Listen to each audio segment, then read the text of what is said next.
This is the 20th time this man keeps coming back alive from the dead. Now the guy's name is Lobby, whereby he used to work in a mental hospital back in California. But one day as he was sitting in his home at the bench, a shocking idea came up to his mind in which he was very interested with it and decided to try it practically in real life.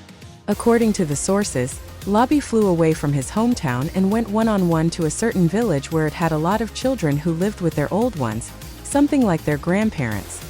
2 weeks of his arrival on that village, shocking news started going around that children have been going missing all over the village.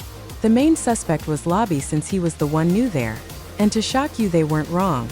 Lobby had been kidnapping different children whereby he would sacrifice them in order to get some immortal power so as he would live together and never die. And that is where his first death and resurrection came in. Lobby continued with this habit for more than 20 years whereby he would go to different villages, sacrifice children, and when he is sentenced to death, he would come back alive and continue to another village. So one month he decided to go to a certain village which lived near forest to do his usual dirty work. But unsuspected, there was only one child who lived with her mother and her dad. So our guy started the plan. One evening Lobby targeted the father of the child while he was driving back home. And don't be shocked when I tell you that Lobby took away the father's life while he was still driving in the car so as to minimize the threat while accomplishing his mission. And finally the dark arrived. Lobby went silently towards the child house. The little girl heard there was unexpected stranger, and so she tried to hide herself since the mother had gone to search for network since there was a very strong storm outside. The only thing that the mother heard was the little girl screaming, and by the time she went back, she found the girl was already taken. And that's where the village elder decided to hunt the guy and end his madness once and for all. What Lobby didn't know is that this village, it was full of only hunters, and it will only take matter of time before he was captured.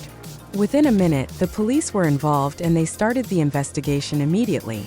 At the time, the girl's mother had already started to be depressed since everyone knew the story about Lobby and what he normally do to young children. According to the police, the only way Lobby could escape from the village is through the ocean.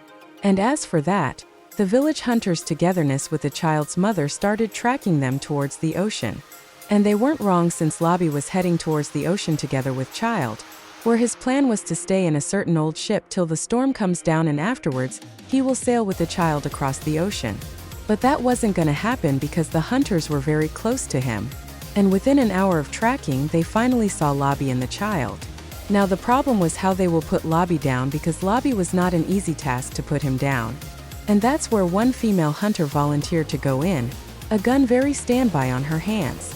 And since Lobby wasn't expecting them, with just a blink of an eye Lobby was knocked down to the ground and the little girl was rescued. But since Lobby keeps resurrecting this time, the sheriff decided to lock him in prison forever as for the safety of the children.